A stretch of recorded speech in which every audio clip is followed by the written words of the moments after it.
प्राणों का अच्छे से त्याग कर सकता हूँ। आनंद आ गया महाराज, इतने सुंदर दर्शन। और कहते हैं कि किस कारण से आए हो? तब श्री कृष्ण कहते हैं कि युधिष्ठिर बड़े चिंतित हैं अपने कर्मों को लेके, कृपया आप इनको कुछ समझाइए। अब बहुत ज्ञान दिया किसने? भीष्म जी ने युधिष्ठिर जी को। उन्होंने, वो हम ज्यादा चर्चा नहीं करेंगे, हम आगे बढ़ते हैं। और जैसे ही ज्ञान समाप्त हुआ, श्री कृष्ण के से कहते हैं भीष्म जी अब मेरी बात तुम सुनो। मैं देखता हूं जब से तुम बोले जाते थे कि मैं सुनता था, आज मैं बोलूंगा, तुम चुपचाप सुनो। और कहते हैं कि आज मैं तुम्हारी स्तुति करूंगा, मुझे आज्ञा दो मैं तुम्हारी स्तुति करूं। और जैसे ही हमारे भीष्म जी स्तुति करना प्रारंभ करते हैं, और क्या कहते हैं? इति मति रूप कल्पिता वितृष्णा भगवती सात्वत पुंगवे विभूम्नि स्वसुख मुपगते क्वचित् विहर्तुं प्रकृतिमुपेयुष्यद्भवा प्रवाह त्रिभुवन कमनं तमालवर्णं रविकर गौरवराम्बरं दधाने बपुरलक कुला व्रताननाब्जं विजय सखे रतिरस्तु मे नवद्या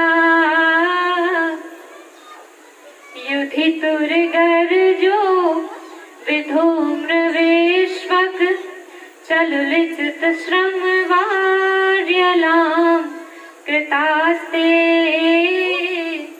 स्वनिगममपहाय मत्प्रतिज्ञा मृतमधिकर्तु ममाप्लुतो रतस्थ धृतरथचरणो हयाश्चलद्गु हरिरिव हन्तु विभङ्गतो तदीय। क्या कहते हैं कि हे श्री कृष्ण, मेरी एक पुत्री है जिसका मैं तुमसे विवाह करना चाहता हूँ। अब वहां पर जितने खड़े थे श्री कृष्ण भी आश्चर्यचकित हो गए, कहने लगे महाराज कैसी बातें कर रहे हो? हमने सुना है आप बाल ब्रह्मचारी हो, फिर पुत्री कहाँ से आई? तब भीष्म कहते हैं कि बातें तो लाला तुम ऐसी करते हो कि जैसे आपको कुछ पता ही नहीं। हे प्रभु, आपने हर व्यक्ति को एक पुत्री प्रदान की है, और वो पुत्री कौन है? मति, हमारी मति। ये मति रूपी पुत्री हमें भगवान श्री कृष्ण ने प्रदान की है। और कहते हैं कि हे प्रभु, मैं इस मति रूपी कन्या का आपसे विवाह करना चाहता हूँ। देखो, अब श्री कृष्ण को बहाने बनाने का देखो क्या कहते हैं कि महाराज ठीक है हम कर लेंगे ब्याह, लेकिन आपकी मति रूपी पुत्री रूपी मति से भी तो पूछिए इसको हमसे विवाह करना है कि नहीं करना। तब कहते हैं कि हे प्रभु, कन्या वरयते रूपम, कन्या केवल वर का रूप देखती है। क्या देखती है? रूप। कन्या देखती है कि मेरा जिससे विवाह होने वाला है वो कैसा दिखता है, सुंदर तो है ना। तो हे कन्हैया क्या कहती हैं? हे कृष्ण लला तुम होते लली तो गरे कट जाते करोड़न के। अरे लाला हो तो इतना गजब कर रखो, अगर लाली होती तो तुम्हारे चक्कर में पता नहीं कितनों के गले कट जाते, इतने सुंदर हो। देखो एक नया भाव है, हम आपको सुनाते हैं, सुनिए। कोई पिता जब अपनी पुत्री का विवाह करता है तो वो अपने जमाई में, दामाद में क्या देखता है? ये 5 गुण देखता है। कौन कौन से?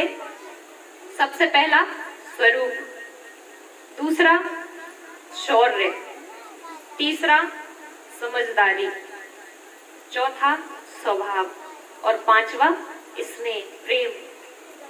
तो अब भीष्म जी कहते हैं कि महाराज देखो, स्वरूप तो तुम्हारा गजब का है, ये तो गारंटी है, हमारी पुत्री को आप बड़े पसंद हो।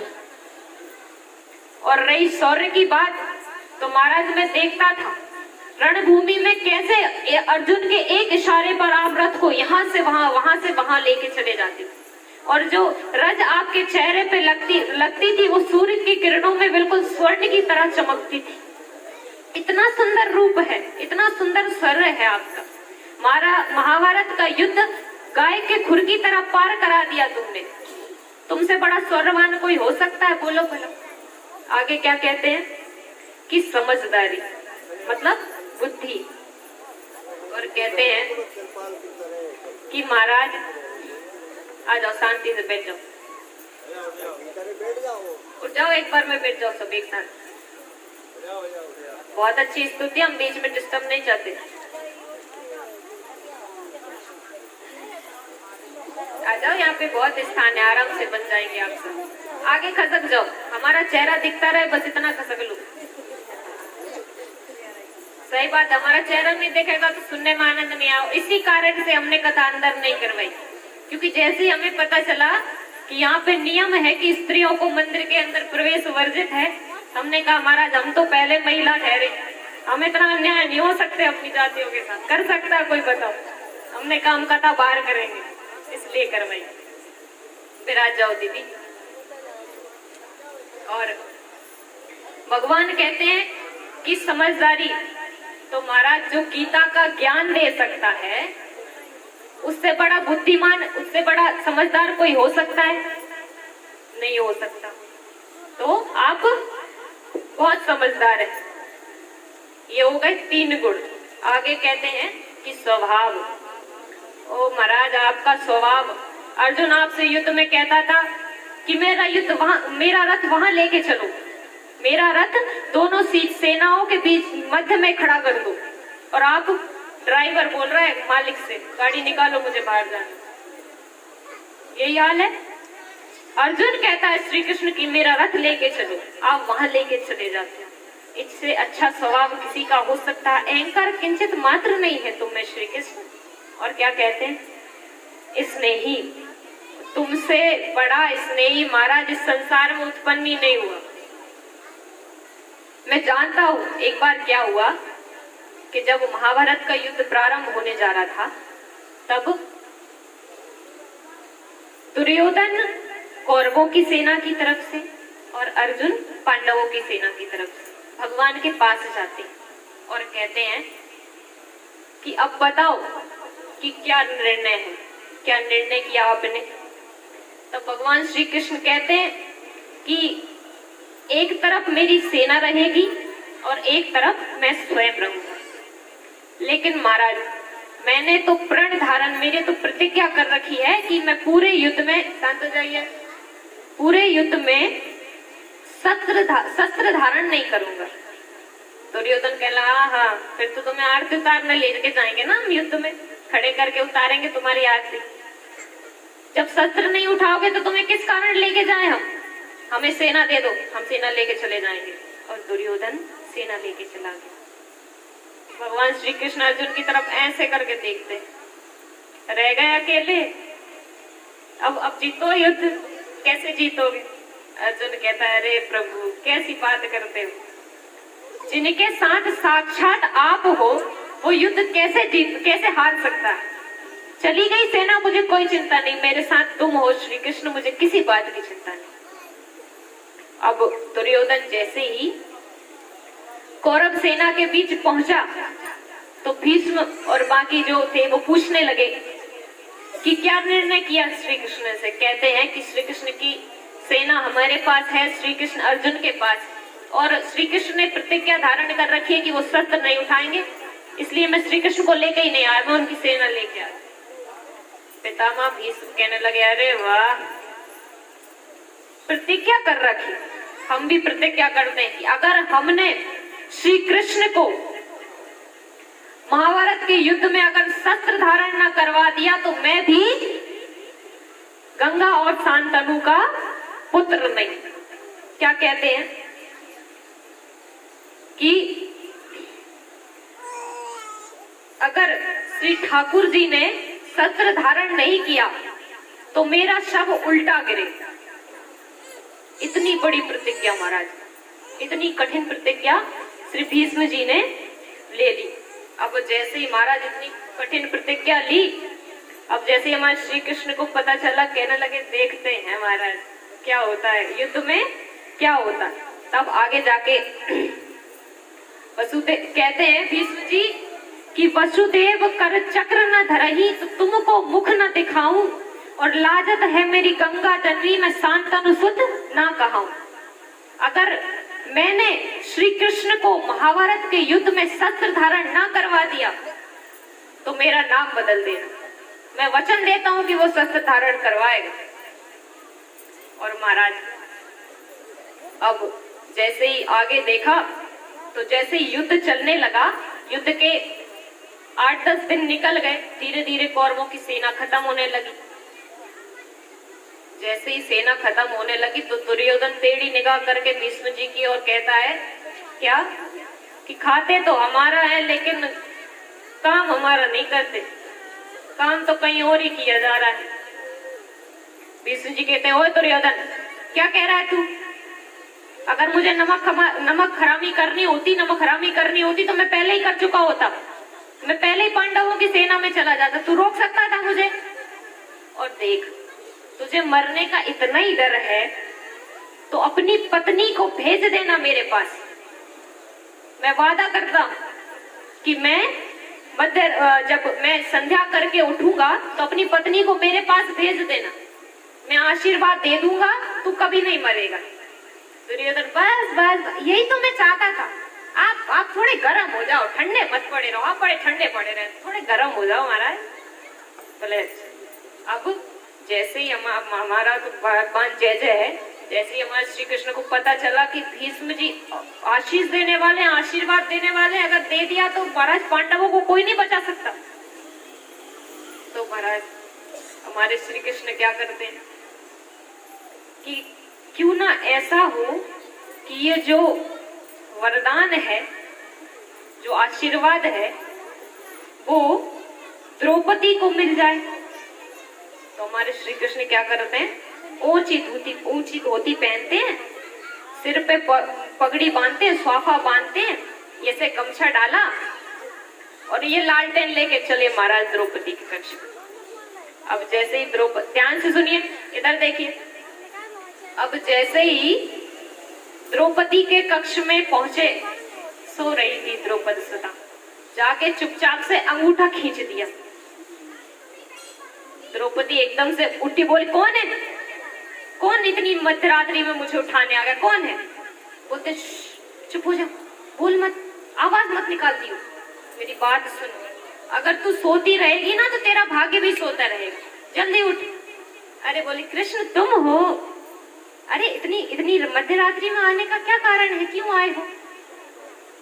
तब बोलती है, तब श्री कृष्ण कहते हैं एक तो तुम सवाल बहुत करती हो, चुप रहो, मैं जो कह रहा हूँ वो सुनो, और सुन, घूंघट डाल, जल्दी घूंघट डाल, और ये चप्पल है ये मुझे दे दो, चप्पल पहन के नहीं जाना, घूंघट डाल और चल मेरे साथ। बोले कृष्ण हम जा कहाँ रहे? बोले कहा ना चुप, साथ में चल।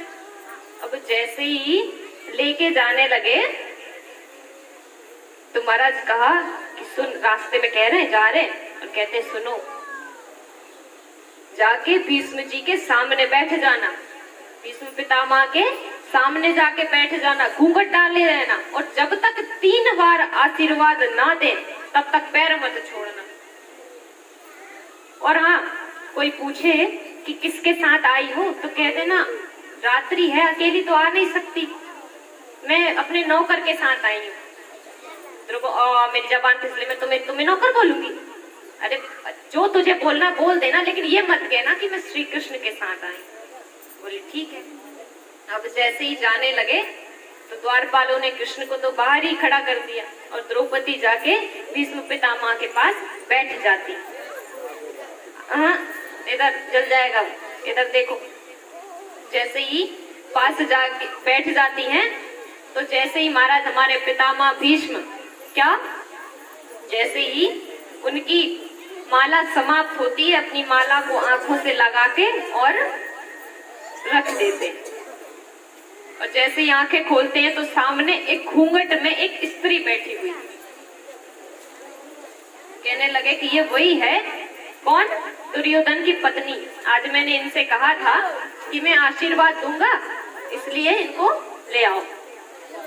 अब जैसे ही महाराज लेके आए, वो आ गई, शायद वो ही है। और खड़े होके द्रौपदी जी ने भीष्म पितामह के चरण पकड़ लिए।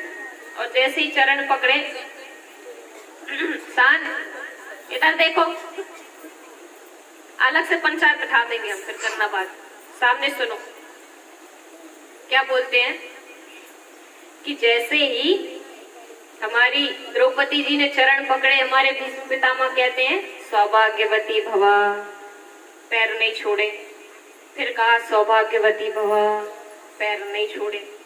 और जैसे ही हमारे पितामह भीष्म ने तीसरी बार कहा कि सदा सौभाग्यवती भवा, अब तो महाराज द्रौपदी घूंघट में उसके मन में मयूर नृत्य करने लगे। कहने लगी मतलब सौभाग्यवती भवा मतलब अब मेरे 5 पति नहीं मरेंगे, कभी नहीं मरेंगे, कोई मेरे पतियों को कुछ नहीं कर सकता। अब महाराज सबर नहीं हुआ, महिला ठहरी, सबर नहीं हुआ, घूंघट उठा के बोलती है देख लो पितामह, पूरे युद्ध में, पूरे महाभारत युद्ध में पांडवों को एक खरोच तक नहीं आनी चाहिए। ये आपकी जिम्मेदारी है, आपने आशीर्वाद दिया है, अब कुछ होना नहीं चाहिए। पितामह भीष्म बोले द्रौपदी तुम, मैंने तो दुर्योधन की पत्नी को बुलाया था, तुम यहाँ क्यों आई हो? बोले कहने क्यों, दुर्योधन की पत्नी आपकी पुत्र वधू है, मैं आपकी कोई नहीं लगती, मुझे आप आशीर्वाद नहीं दे सकते। पितामह भीष्म सोचने लगे कि भगवान स्वयं मेरे आशीर्वाद को झूठा नहीं कर सकते थे, झूठा नहीं करवाना चाहते थे, इसलिए वही हुआ जो श्री ठाकुर जी चाहते थे। क्योंकि भीष्म पितामह भी जानते थे कि युद्ध पर विजय कौन प्राप्त करेगा? पांडव, क्योंकि वो सत्य पे थे। और जो सत्य पे है वो एक विषय कमजोर पड़ सकता है लेकिन हार कभी नहीं सकता। कुछ समय के लिए कमजोर पड़ सकता है लेकिन हार कभी नहीं सकता। फिर कहा आहा, अब तो भगवान जो करवाना चाहते थे वो हो गया। फिर कुछ क्षण बाद याद आया कि ये इसको लाया कौन हो। बोले कि एक बात बताओ द्रौपदी, तुम आई किसके साथ हो? तो बोलते वो अब जो कोई गुस्से में कुछ पूछता है तो हम वैसे ही घबरा जाते।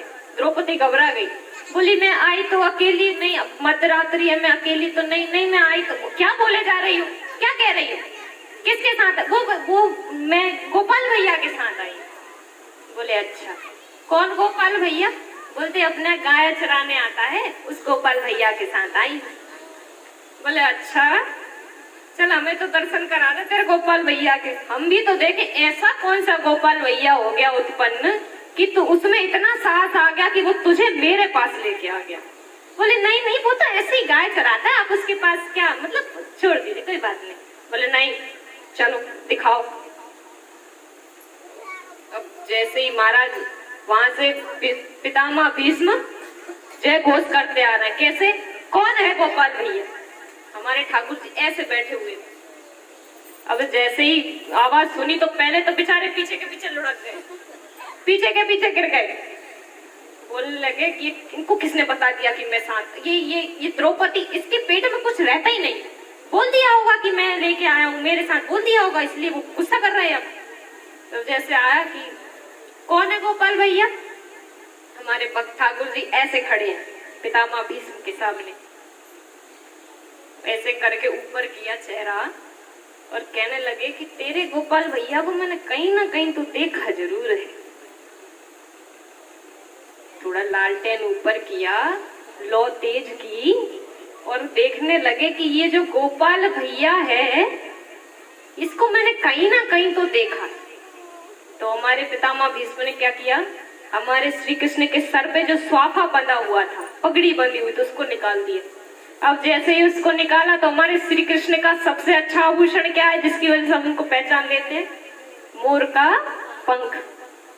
केवल एकमात्र आभूषण ऐसा है जिसके द्वारा हम श्री कृष्ण को जल्दी पहचान लेते हैं। कहीं मंदिर में जाओ, राम की और कृष्ण की छवि एक सी हो तो हम किस चीज से पहचान लेंगे? सबसे पहले मोर का पंख। तो महाराज कहने लगे, साल मरकट बंधु, तूने जन्म से ही ऐसे काम किए, तुझे कैसे पता चला कि मैं आशीर्वाद देने वाला हूँ? हमारे कृष्ण नीचा मुंह करके कहते हैं, हम तो पहले से ही जय जय हैं, हम तो कब से कह रहे हैं कि हम जय जय हैं। हम तो पहले वृंदावन में गोपियों से कहते रहे, मैया से कहते रहे, कोई सुना ही ना है। हम तो जब से ही कह रहे हैं हम तो जय जय, हमको सब मालूम है, हम सबके हृदय में रहते हैं। बोले अच्छा, देखते हैं अब कल के युद्ध का नेतृत्व मैं करूंगा और मैं देखता हूँ कि कैसे तू पांडवों को बचाता है। और महाराज जैसे ही पांडवों का युद्ध प्रारंभ हुआ, जैसे ही महाभारत का युद्ध प्रारंभ हुआ महाराज, ऐसे दशा आज जो भीष्म पितामह का जो रूप है वो पूरे युद्ध में नजर नहीं आया। एक बाण चलाते 100 बाण होके निकलते हैं महाराज, और पांडवों की सेना समाप्त होने लगी, पूरी की पूरी समाप्त होने लगी। अब जैसे ही देखा महाराज, अब युद्ध करते करते पितामह भीष्म की नजर हमारे श्री ठाकुर जी के मोर पंख पे पड़ गई और कहा कि ये रहा श्री कृष्ण का रथ, और अपने बाण की प्रत्यंचा चढ़ाई और देखा कि श्री अर्जुन के सामने अर्जुन को निशाना साधने लगे। कौन? पितामह भीष्म। और इतने क्रोध में आंखें लाल हो रही महाराज, प्रत्यंचा चढ़ाए जा रहे हैं, सोच रहे हैं कि आज तो मैं इस अर्जुन को छोड़ूंगा नहीं। हमारे श्री कृष्ण की नजर जैसे ही पितामह भीष्म पे गई तो कहने लगे ये क्या कर रहे हैं, ये कहीं अपना वरदान, अपना आशीर्वाद भूल तो नहीं गए, ये क्या कर रहे हैं? और जैसे ही देखा कि वो मारने वाले हैं, तभी हमारे भगवान कूद पड़े रथ से और ढूंढने लगे कि मुझे कुछ मिल जाए। और जैसे ही वहां पर एक देखा कि रथ का चक्का पड़ा हुआ है, महाराज घबराहट के मारे उठाने लगे, और उठाने में तो केवल 2 बार धूल ही आई हाथ।